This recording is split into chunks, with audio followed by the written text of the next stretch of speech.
is that we might be leading people, but not leading people to where we were.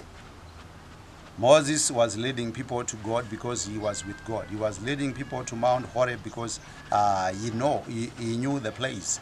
Uh, how can we lead people if we don't know where we are supposed to go? How can we lead people if we are not aware of what God wants? So one needs to know what God wants in terms of leadership so that he can lead people there.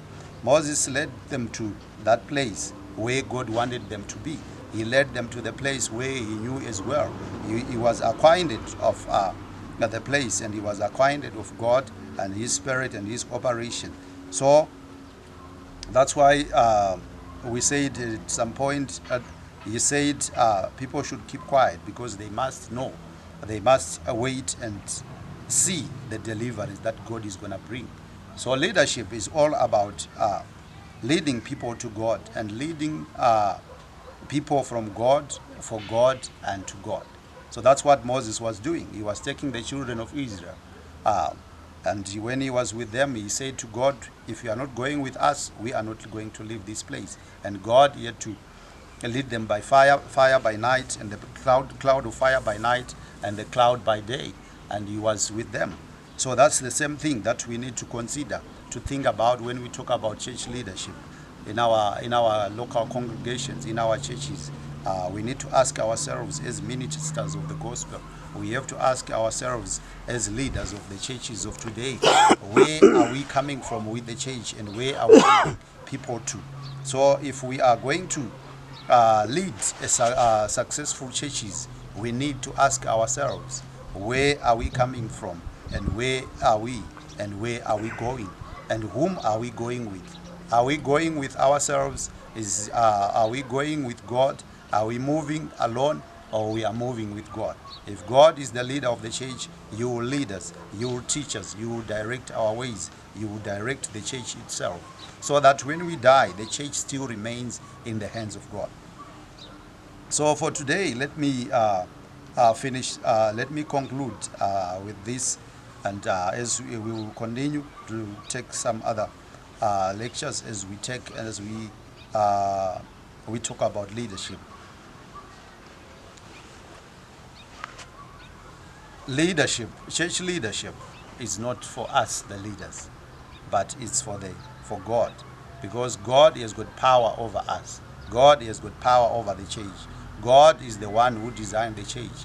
God is the one who started the church. So we are leaders.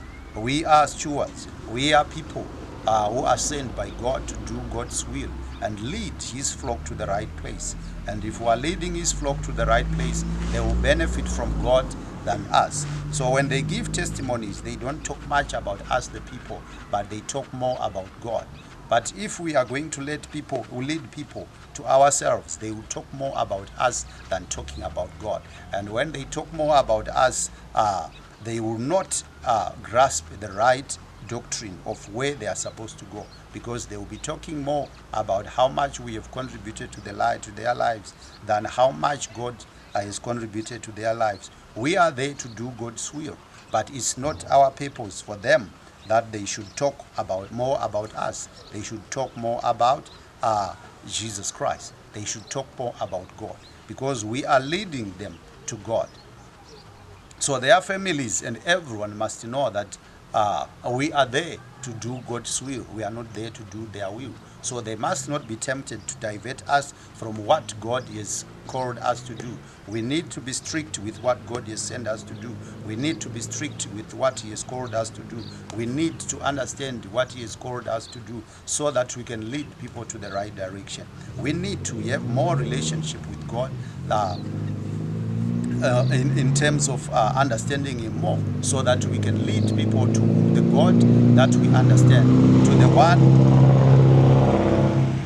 We need to understand God more. We need to have a good relationship with him more, so that we can lead people to the one whom we know, so that we can teach what God wants, so that we can hear what he wants and transfer it to the people.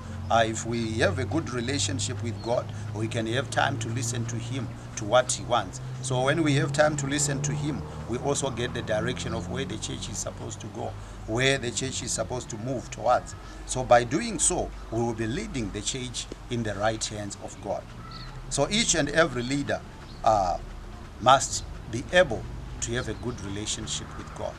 Having a good relationship with God makes us to listen to Him and pray to Him and understand Him. And when we understand Him, we know where the church is supposed to go. We know where He wants us to take the church to. We know what we are supposed to do at what time. So I conclude with this. We are leading the church from God, for God, and to God. Thank you.